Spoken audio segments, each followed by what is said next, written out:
Assalamualaikum warahmatullahi wabarakatuh. Perkenalkan, nama saya Muhammad Dwi Rama Ariantoro, mahasiswa S1 Teknik Elektro Universitas Pancasila dengan NPM 4617210009. Di sini saya akan menjelaskan atau presentasikan alat saya yang berjudul prototipe pengendalian aliran oksigen pada tempat tidur anti gempa. Selanjutnya, di sini saya menggunakan microcontroller Arduino Uno sebagai pusat kendali proses atau brainware atau bisa kita sebut juga otak dari alat tersebut. Dan untuk mengidentifikasi terjadinya gempa bumi, di sini saya menggunakan sensor SW420 yaitu sensor getar sebanyak 2 buah yang ditanam dalam kedalaman yang berbeda. Di sini saya menggunakan kedalaman 5 dan 10 cm. Kenapa saya menggunakan 2 buah sensor getar SW420? Dikarenakan di sini saya ingin menjalankan proses logika N, yaitu ketika salah satu sensor ini mengidentifikasi gempa tapi yang lainnya tidak, berarti ini bukan sebuah gempa. Tapi ketika dua-duanya mengidentifikasi gempa, yaitu berarti di sini Arduino memutuskan bahwa itu adalah gempa. Dan selanjutnya di sini saya menetapkan set point sebesar 4 skala Richter untuk awal dari gempa itu. Kenapa saya menggunakan 4 skala Richter? Dikarenakan masih ada sedikit waktu dari 4 skala Richter ke 6 skala Richter untuk merobohkan gedung itu sendiri. Ketika sudah teridentifikasi sebagai gempa, microcontroller Arduino akan memerintahkan aktuator untuk menurunkan kasur dan menutup tempat tidur tersebut. Ketika semuanya sudah tertutup dengan rapat, sensor udara MQ135 yang merupakan sensor udara atau bisa kita sebut juga sensor CO2 karbon dioksida untuk mengidentifikasi kadar CO2 di dalam kotak tersebut. Setelah kadar CO2 di ambang batas, yaitu saya di sini mengeset di set point 600 ppm. Karena di 600 ppm adalah batas toleransi yang bisa dikonsumsi oleh manusia itu sendiri. Ketika sudah di angka 600 ppm, solenoid akan membuka dan memasukkan O2 ke dalam alat tersebut.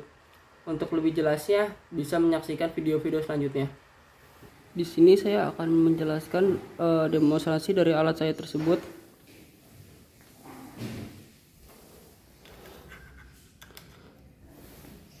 Di sini ada simulasi dari gempa itu sendiri.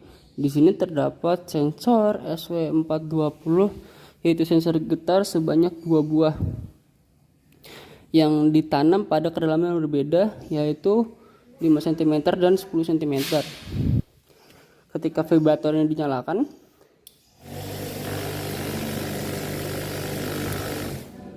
sensor setelah mengidentifikasi si getaran, Arduino akan menyuruh aktuator untuk menurunkan kasur tersebut.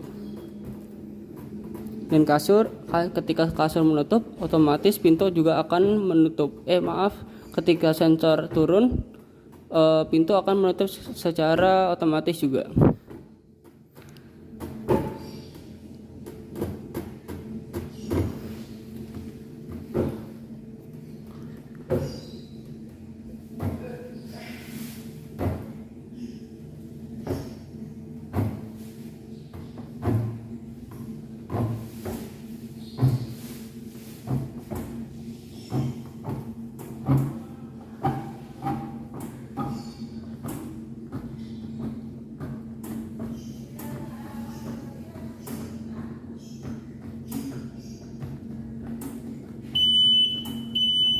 Di situ terdengar suara sinyal SOS yang berbunyi SO dan S dalam sandi Morse, yaitu untuk strip ada 1 detik dan titik adalah 0,5 detik. Ketika alat ini sudah menutup dengan sempurna,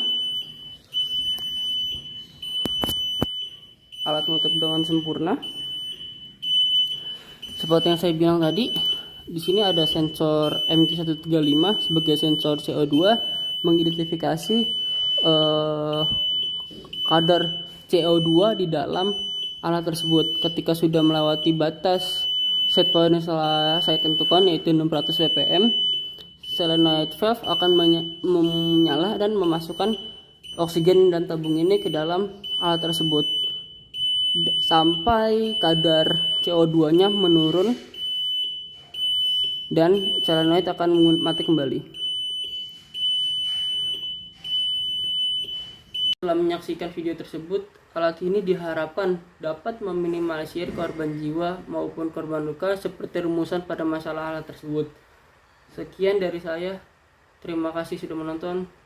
Assalamualaikum warahmatullahi wabarakatuh.